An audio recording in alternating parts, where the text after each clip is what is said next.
Today, we're taking your stack of research and doing something a little different with it. It's a great stack. Very aspirational, I would say. It really is. It's a list of the world's 10 cheapest countries for, travelers or maybe even for people looking to live somewhere else for a while. Right. And we're going to try to go beyond just the list. It's easy to say, this country is cheap.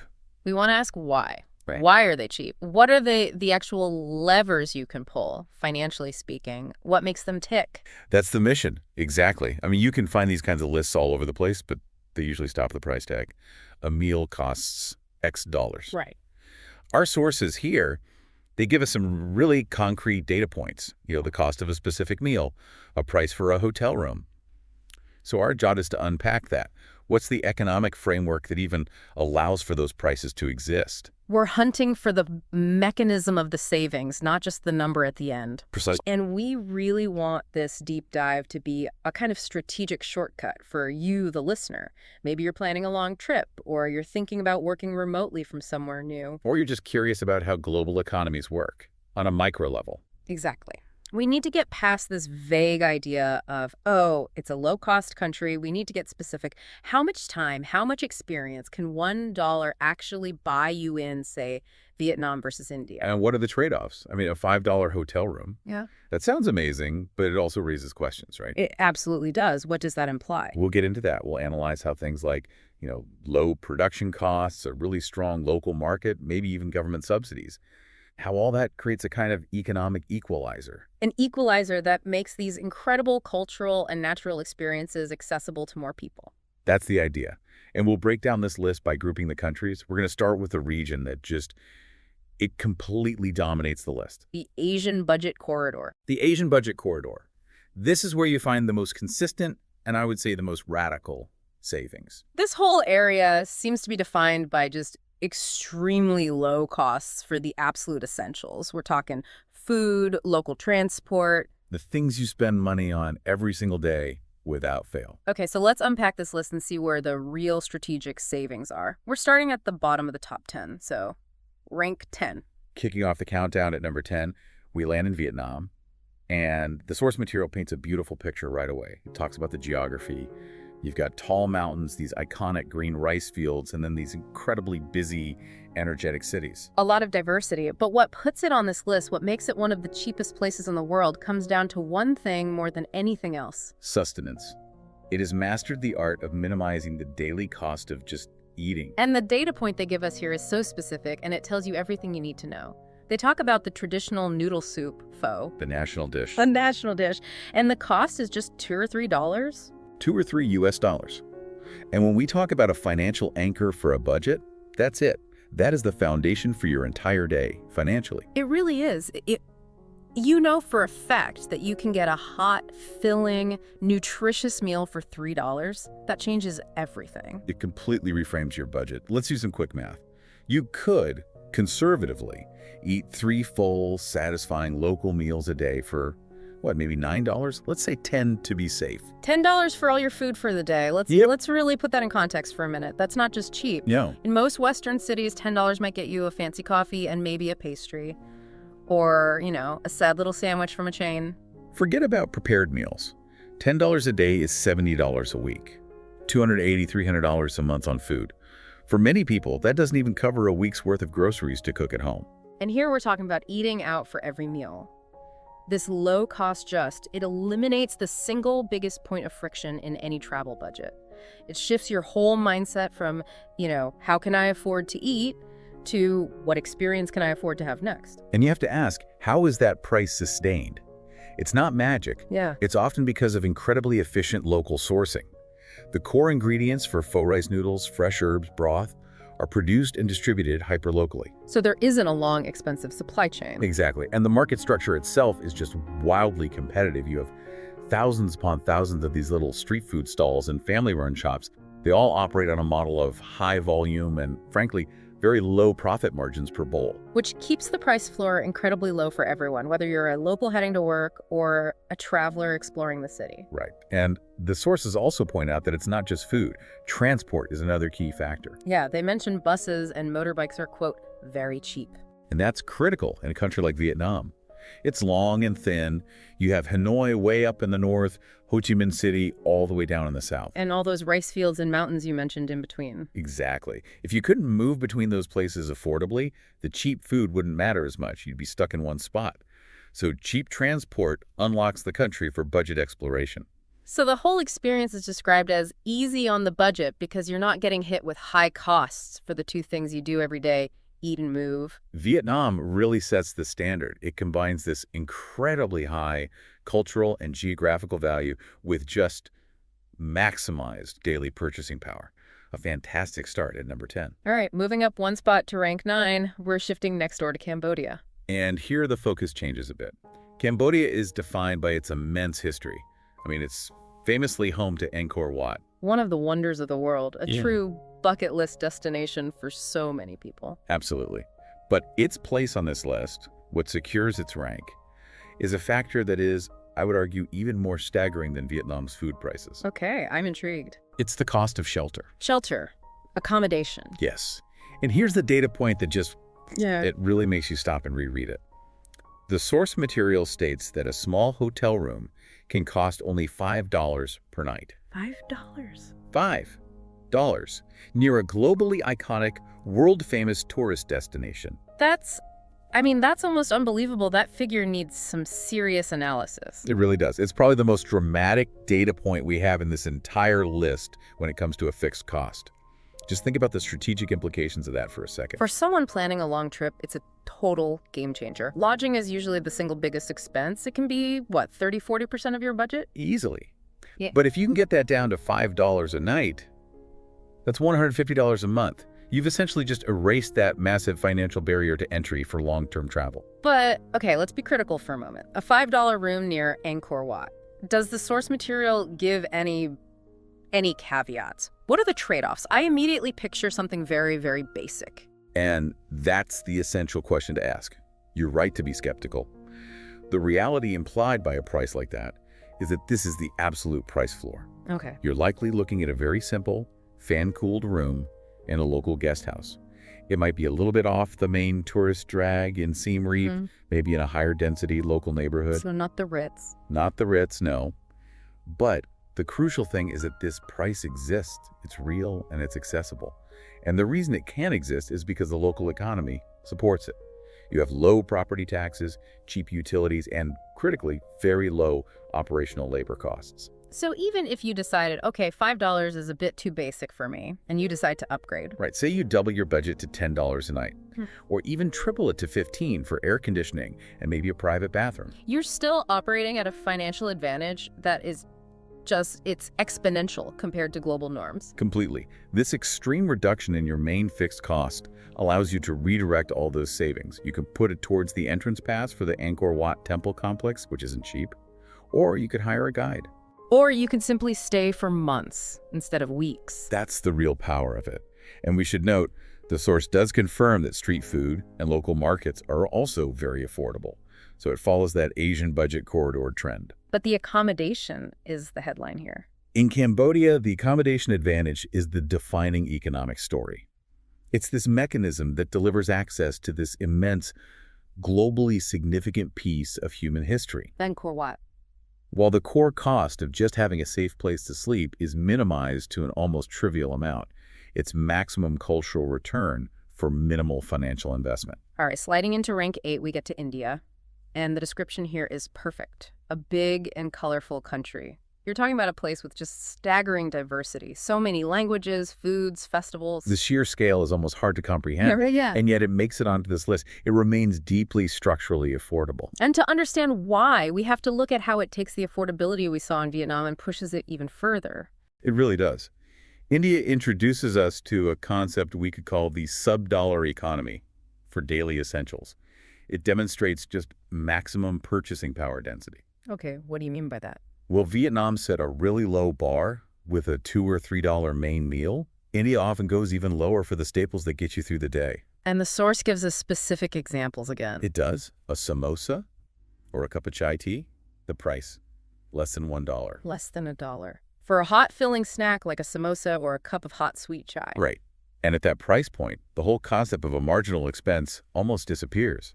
The cost of just grabbing a quick bite to eat becomes, well, it's practically negligible in your daily budget calculation. It really confirms that India is this absolute powerhouse of low-cost, high-volume commerce. And that commerce is driven by these incredibly efficient, low-overhead business models. Think about a street vendor selling samosas. Right, a cart, some oil, some ingredients. Exactly. Minimal infrastructure. They're using locally sourced ingredients, bought at wholesale prices. And the reason they can sell them for so little is the sheer volume of transactions. They might sell hundreds, even thousands, in a single day. So this ability to get reliable, pretty decent food for less than $1 means that as a traveler or a local, you're never facing a high barrier to just, getting through the day. You're never far from an affordable calorie. That's a good way to put it. But, okay, that's the food side. What about the other half of the equation, especially for a country with the scale of India? We're talking about huge distances. Movement. It's absolutely critical. If it was expensive to travel within India, all the money you save on samosas would get wiped out by a single train ticket. So what does the source say? It characterizes travel by train or bus as simply inexpensive. And that one word, inexpensive, is doing a lot of work there. It's doing so much work. It speaks to a national infrastructure strategy. I mean, India's train network is one of the largest and most complex systems on the planet. A legacy of the British, but massively expanded since. And maintaining that network with inexpensive fares is often a function of government subsidization or, again, these high-volume, low-margin strategies that are just critical for national cohesion. So this vast, often state-run network ensures that you can actually cross the country. You can see all those different languages and foods and festivals. Without your budget collapsing. The scale of the country becomes an asset, not a liability. The low costs of both food and transport make deep exploration truly possible on a minimal budget. It seems like India really embodies this idea that maximum cultural immersion doesn't have to mean maximum spending. Not at all. It's an economy built on mass provision, mass accessibility, and that structure allows you to use your budget not just for survival, but for continuous, extensive exploration across this incredibly varied and fascinating landscape. Okay, now we hit a really interesting cluster on the list. We're jumping up to rank 6, 5, and 4, and we've grouped these together as the tropical trio. Thailand, Indonesia, and the Philippines. Right, 3 nations that all share that kind of tropical island beach appeal. But the sources highlight some really important differences in why they're affordable. And this is where comparative analysis is so important, because if you're a traveler trying to decide between them, the best choice really depends on what your personal budget pressures are. Where do you feel the pinch most? Is it the day-to-day spending, or is it the big fixed costs like rent? Exactly. We need to figure out where the deepest savings are in each one. Let's start with number 6, Thailand. Hashtag tag A. Thailand, rank 6.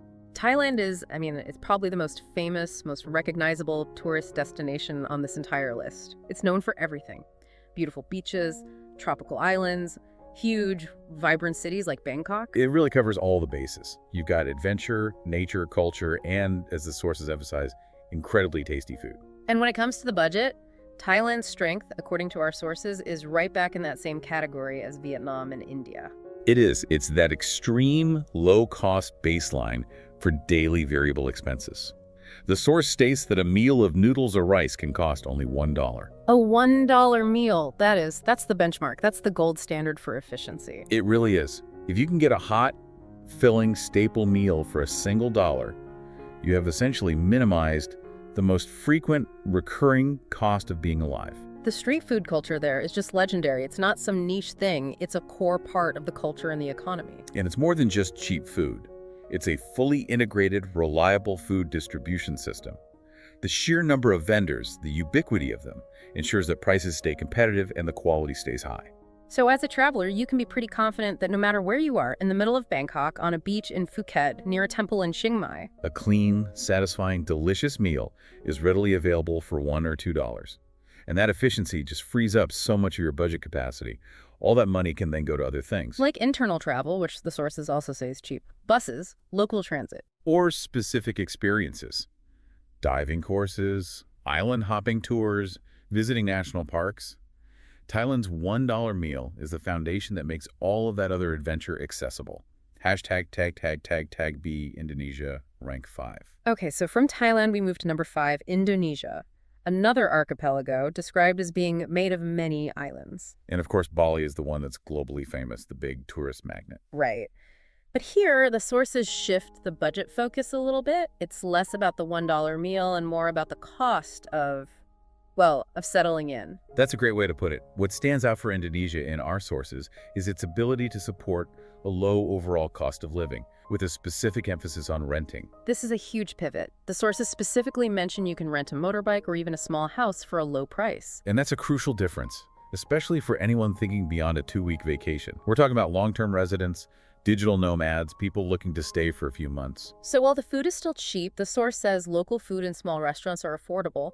It's the ability to lock in cheap housing. A small house, not just a hotel room. And cheap personal mobility with a motorbike. That's what positions Indonesia as the optimal choice for a more sustained, temporary relocation.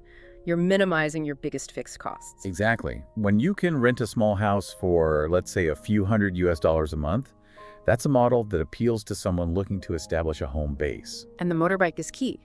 The motorbike is total self-sufficiency. It gives you access to a much wider geographical area at an extremely low marginal cost for fuel.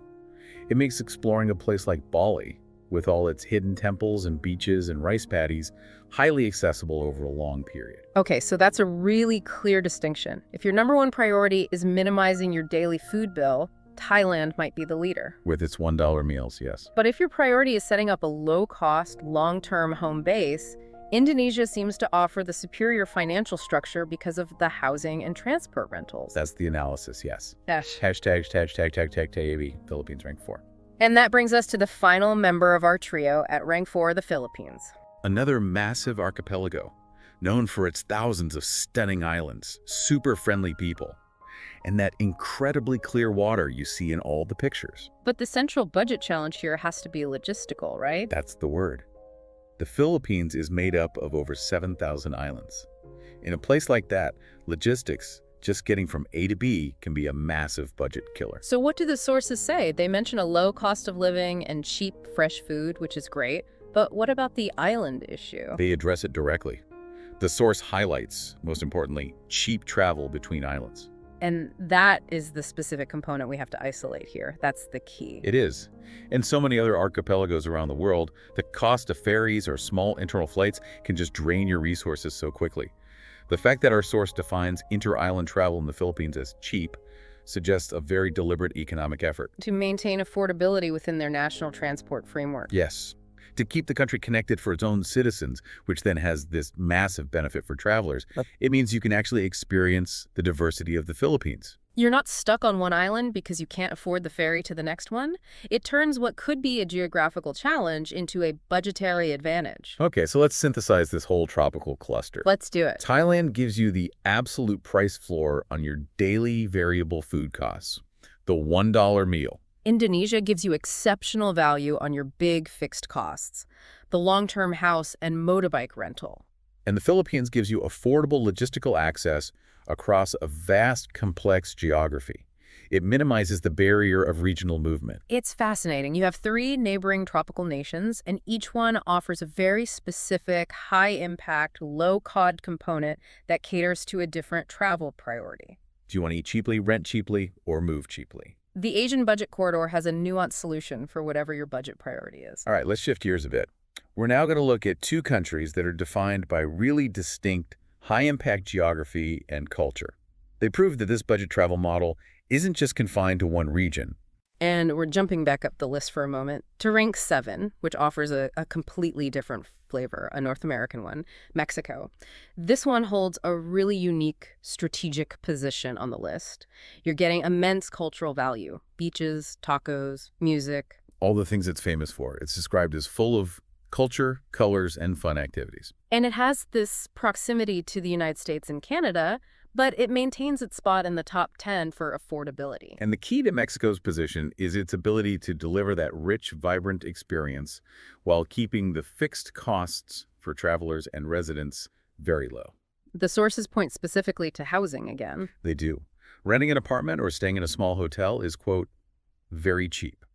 And that seems to be a recurring theme for long-term sustainability. If you can find affordable housing, whether it's near a cultural hub like Oaxaca or a famous beach in the Yucatan. At a fraction of the cost you'd pay in, say, a U.S. or Canadian coastal town, Yeah. the savings are immediate and they are substantial. And of course, we have to talk about the food. Of course. And this ties right back into that theme of affordable sustenance we saw in Asia. The street food economy in Mexico is critical to its affordability.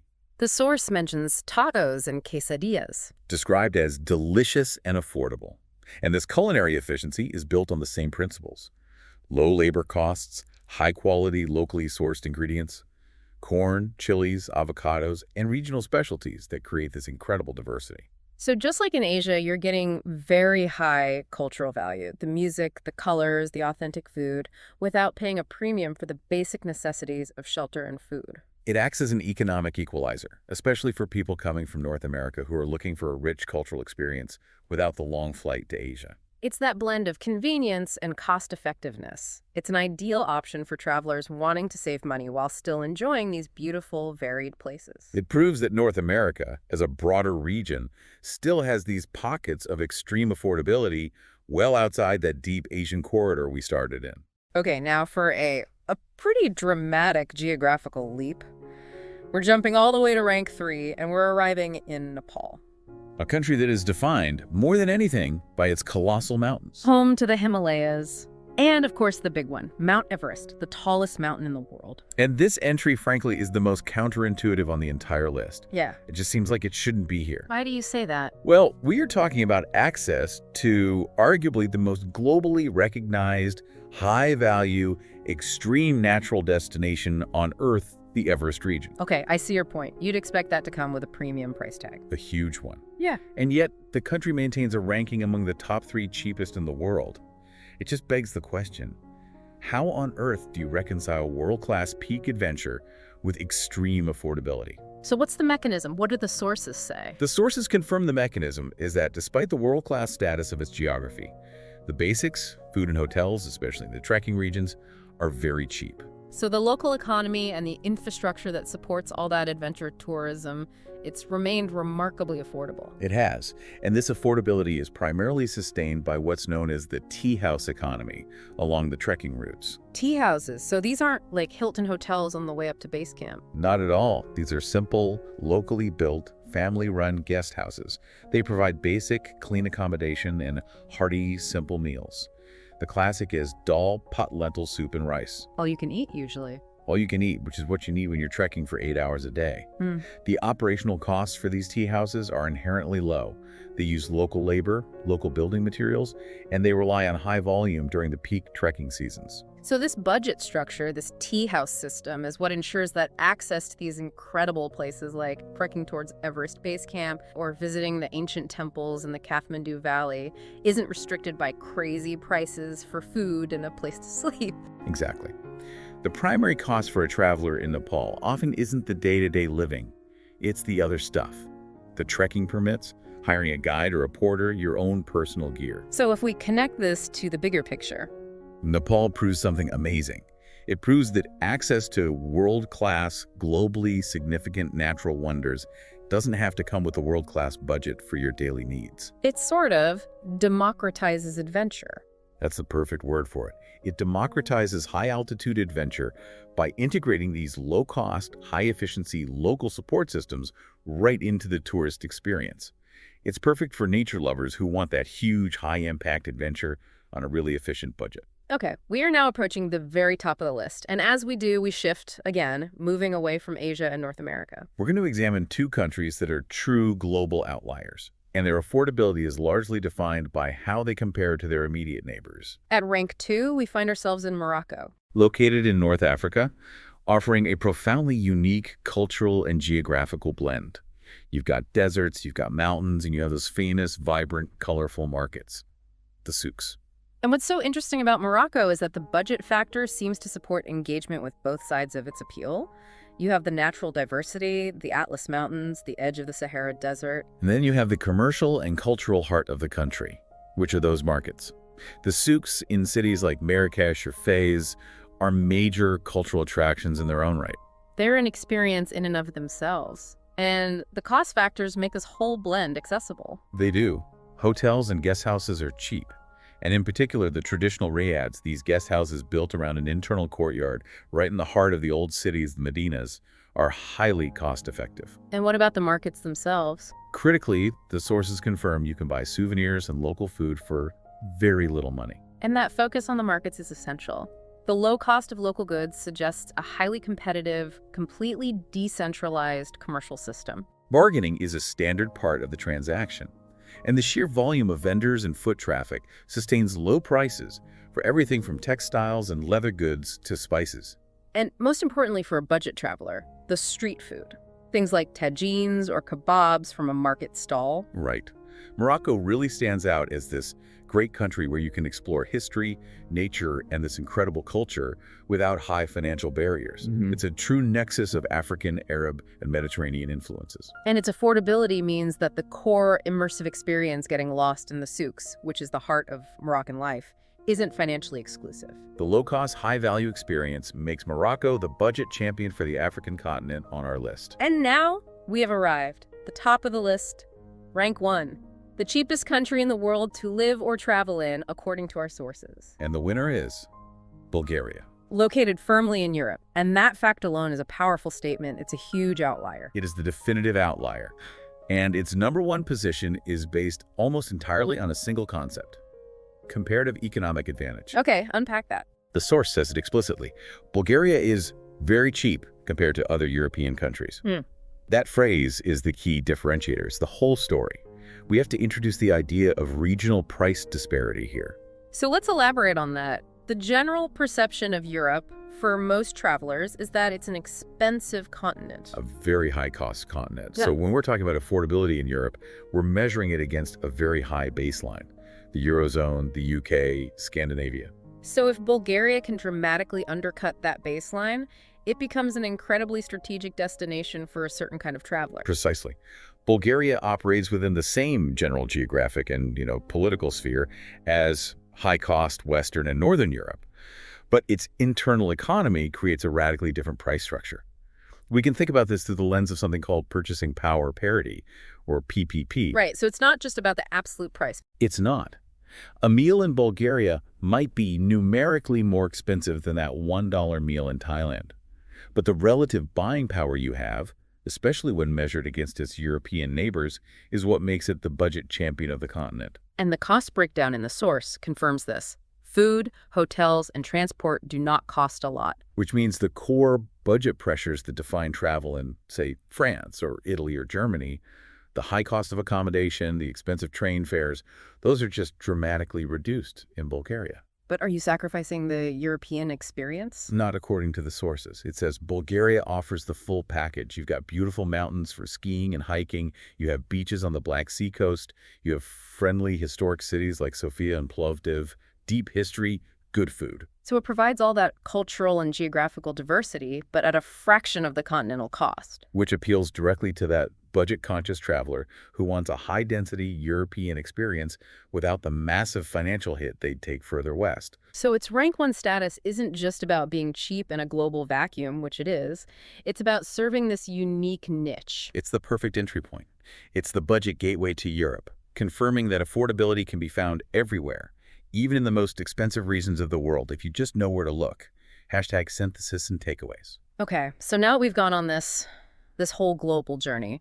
We've charted a course from Vietnam, Cambodia, India. All the way through Mexico, Thailand, Indonesia, the Philippines, Nepal, Morocco. And finally ending in Bulgaria. We need to pull back and formalize what we've learned.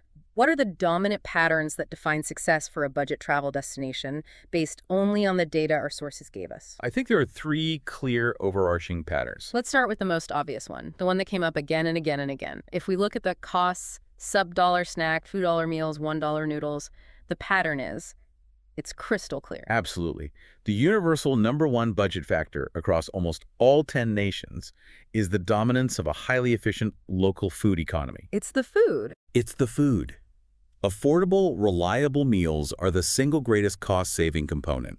The fact that you, as a traveler, can reliably get a hot, satisfying meal for just a few dollars minimizes your biggest recurring daily expense. And it's sustained by all those things we talked about.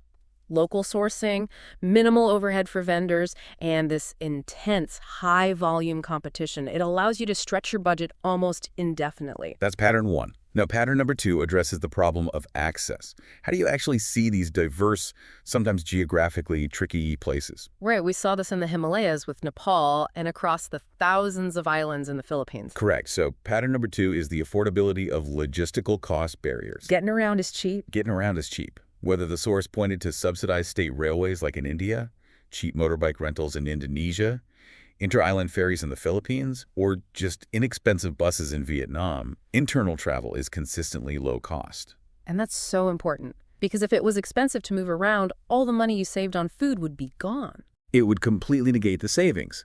So these countries have strategically ensured that movement stays efficient and affordable. Okay, so cheap food, cheap transport. What's a third pattern? The third pattern connects the budget advantage directly to the value of the experience. It's not just that these places are cheap, it's what that cheapness allows you to access. Ah, so it's an economic equalizer. Precisely.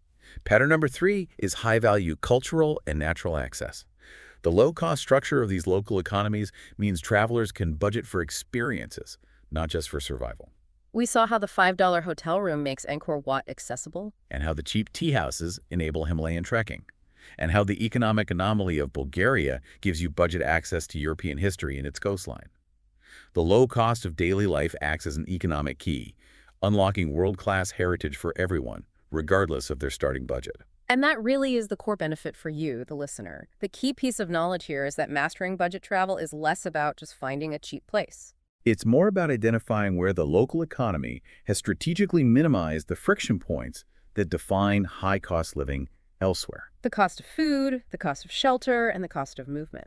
The highest savings are always found where a country has figured out how to deliver those three things at an extremely low price point. Which, it raises a really important question for me. We've analyzed these data points.